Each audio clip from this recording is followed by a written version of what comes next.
This is how you crochet a granny square. I'm going to make this a series where each row gets its own video, and the final video is also going to be on how to change colors with the granny square. To get started, we're going to chain 5, insert our hook into the first chain, yarn over, pull through the chain, pull through the loop, and that's a slip stitch. Then this center here is what we're going to be putting all of our stitches into.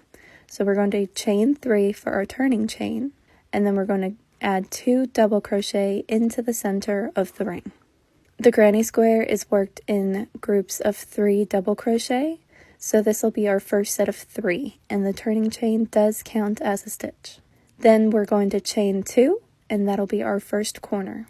And then we'll put 3 more double crochet into the ring, and that'll be our second side. And let me know if you need help with the double crochet itself. I have a whole video on how to crochet the double crochet. After our third double crochet, we're going to chain 2 again, and that'll be our second corner. And then 3 more double crochet into the ring for our third side. And also, if you like these kind of close-up stitch tutorials, be sure to like and follow because I post them every single day.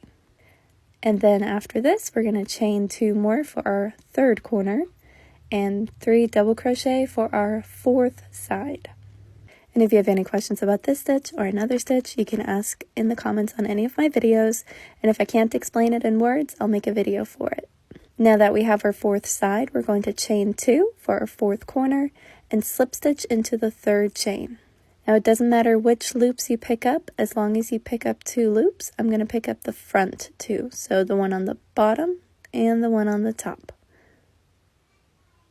It's a little difficult and I'm pretty sure I spliced it, but that's it. Check the comments for part 2.